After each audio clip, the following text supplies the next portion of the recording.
आज या रेस्टॉरंटच्या माध्यमातून उद्योग व्यापार क्षेत्रातील जे कोणी लोक आहेत त्यांना पण एकत्र येण्याची, नागरिकांना कुटुंबातील विवाह वाढदिवस नियम मेळावे साजरे करण्याची चांगली सोय झालेली आहे। आता मला नानासाहेबांनी इकडे एक जी शेड केलेली आहे तिथं पण फार चांगल्या प्रकारची व्यवस्था, जर छोटे छोटे कार्यक्रम घ्यायचे म्हटलं तर तिथं करता येणार आहे। इथल्या सोयी सुविधा आणि आधारात तिथं बघितल्यानंतर हे रेस्टॉरंट विश्वजित रेस्टॉरंट आपल्या भागातील राजकीय, सामाजिक, शैक्षणिक, आर्थिक आणि औद्योगिक सांस्कृतिक चळवळीचं एक महत्वाचं केंद्र बनेल या विश्वास मी आपल्या सर्वांच्या साक्षीने इथं व्यक्त करतो। आपल्या सर्वांनी या उद्घाटन कार्यक्रमासाठी मला आवर्जून बोलवलं। खरं आज लग्नाची ती तयार, सकाळी झेंडावंदन पण होतं, आज तिकडं बालगंधर्वला पण काही कार्यक्रम होते। मला तुम्हाला दुसरं एक सांगायचं, मला येताना थोडासा उशीर झाला, अर्धा तास। त्याचं कारण तुम्ही सगळेजण माझ्याकडे तक्रारी करायचा, अनेक गावातले लोक, की दादा आमच्या इथं रात्री ड्रोन येतो आणि ते लाल लाईट बघायला लागतो। त्याच्यातनं काही लोकांना भीती अशी वाटते की बाबा चोऱ्या करणारी लोक ड्रोननी साधारण तिथली टेळणी करतात आणि काय कसं आहे तिथली काय परिस्थिती आहे आणि ह्याच्यातून चोऱ्या माऱ्या होतात, अशा पद्धतीच्या बऱ्याच तक्रारी आल्या। मी माझ्या पोलीस खात्याला सांगितलं हे थांबलं पाहिजे। आता परिसर एवढा मोठा आहे, कसं थांबवायचं, काय थांबवायचं, मी त्याच्यामध्ये काही डीपीडीसी मधनं तरतूद केली।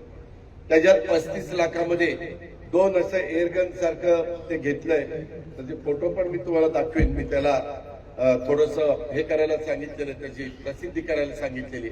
आणि उद्याच्याला इकडच्या भागामध्ये कुठं जर तो ड्रोन दिसत असेल तर ते साधारण 1 किलोमीटर ती जी काही बंदूक टाईप त्यांनी केलेलं आहे त्याचा आवाका आहे आणि मग ते त्या ड्रोनला जो सिग्नल देण्याचं काम रिमोट मधनं केलं जातं ते त्या ठिकाणी थांबवतो। ते थांबवल्यानंतर तो ड्रोन हळूहळू खाली येतो आणि मग खाली आल्यानंतर पोलीस तो कॅप्चर करतात। ड्रोनची किंमत 1.5 लाखापासून 2 लाखापासून बऱ्याच किमती आहेत।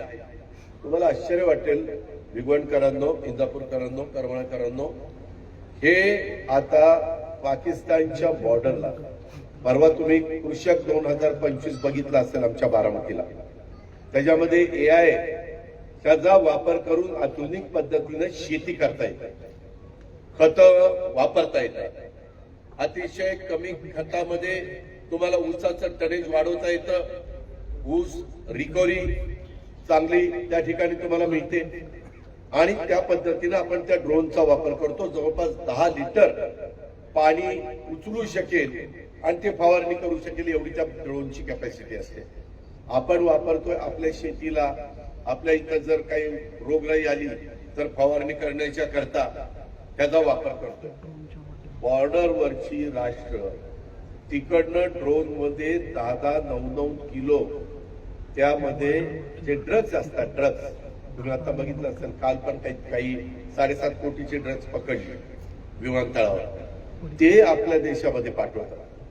बर तिथं ते येत असताना कळत पण नाही, फार बारीक कुणी बघितलं तरच ते लाल लाईट दिसतो आणि रात्री हा व्यवसाय ते करतात। त्याच्याकरता देखील त्याची मॅन्युफॅक्चर कंपनी आपल्या पिंपरी चिंचवडमध्येच आहे, ते मला आता भेटले होते, एसपीने त्यांची माझी ओळख करून दिली। मित्रांनो, नवीन नवीन गोष्टीचा वापर करून जे अतिशय विध्वंस प्रवृत्ती असणारी लोक आहेत त्यांचा बंदोबस्त करण्याच्या करता आपल्याला ह्या गोष्टी कराव्या लागतात। काही लोकांना विकृती असते, पैसा कमवण्याच्या नादात नवीन पिढीचं आपण काय नुकसान करतो याचं घेणं देणं नसतं। अशा खूप गोष्टी आहेत, खूप काही त्याच्यामध्ये सांगता येईल। आज मला आठवतंय आमचे नानासाहेब, मी तर राजकीय जीवनामध्ये 91 पासून तुम्ही मला पहिल्यांदा खासदार दिलं आणि नंतर बारामतीकरांनी 8 वेळेला आमदार म्हणून निवडून दिलं आणि त्याच्यावर राज्यामध्ये अनेक ठिकाणी महत्वाची पदं भूषवण्याची संधी मिळाली। माझ्या परीने मी सकाळी 6 वाजल्यापासून काम करून लोकांचे प्रश्न सोडवण्याचा प्रयत्न करतो। हेच नानासाहेब अर्जुनराव बनगर हे माझ्याकडे 2000 साली आलेले होते नोकरी मागण्याच्या करता। त्यावेळेस मी म्हणालो होतो नोकरी नाही व्यवसाय करा, आणि आज या बाबाचा एवढा मोठा व्यवसाय झाला। विचारा नानासाहेबांना, आज मी नोकरी लावली असती तर कुठेतरी सकाळी 11ला जाऊन तिथं दिवसभर काम केलं असतं, 5:30ला घरी आले असते, महिन्याच्या महिन्याला पगार घेतला असता निवांत. आज त्यांनी व्यंकटेश लॉन्स काढलं, विश्वजित एंटरप्राइजेस काढलं, मेसर्स बनगर कन्स्ट्रक्शन काढलं, त्याच्यामध्ये विश्वजित रेस्टॉरंट काढलं. नानासाहेब या सगळ्यामध्ये मिळून किती लोक कामाला येतात? आज 100-125 लोक. आज त्यांच्या रोजीरोटी नानासाहेबांवर अवलंबून नाही. जे नानासाहेब स्वतः नोकरी करत होते, आज त्या व्यक्तींनी धाडसानी, त्याच्यामध्ये जिद्द लागते, चिकाटी लागते, उत्साह लागतो, धाडस लागतं. नाही तर धंदा करायचा कुठं आणि कुठं तरी गप्पा आणायच्या, ह्याचं काय झालं त्याचं काय झालं, हे असं काय बोलला, झालं वाटवत झालं त्याचं. रानातला गाजर गवत काढता काढता त्याच्या नाकेनं येते, मात्र गप्पा. अरे मोदी साहेब आज असं काय रे बोलले, अरे तुला काय घेणं काय म्हणजे काय घेणं ना देणं. अरे आपलं बघा प्रपंच, मुलाबाळांना चांगलं शिक्षण द्या, निर्व्यसनी राहा, साधू संतांचे विचार डोळ्यासमोर ठेवा आणि चांगलं वागायला शिका ना. त्याच्यातनं सगळ्यांचं भलं आहे. मित्रांनो, इथं बसणारा कुणी राज्याचा किंवा देशाचा प्रमुख झाला तर सगळ्यांना नोकऱ्या देऊ शकत नाही. ही गोष्ट आपण लक्षात घ्या. कालच मी मुख्यमंत्र्यांशी बोललो, आता मुख्यमंत्री दावोसवरून आलेले.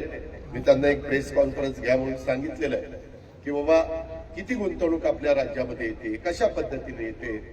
आपल्याला पण मी आता सुभाष गुळवेंशी बोलत होतो, त्यामध्ये एआयचा वापर करून अतिशय चांगल्या प्रकारचे बदल. तुम्ही किती लोकांनी बघितलं, कोणाला हात वर करा बरं, आमचं कृषी 2025ला कोण कोण गेलो, त्याला ही खरी शेतकरी. ही बाकीची निवड पुढार पण पांढरे कपडे घालायची, दादा आला मला मोठा हार त्याच्या गळ्यात घालायचा, फोटो काढायचा. कसं काय दादाची आपली दोस्ती पण, अरे काय तर दोस्तीला चालता. आपला धंदा करा, मुलाबाळांना रांकेला लावा. परवा पंतप्रधानांनी पण आमची मिटिंग घेतली होती महायुतीच्या.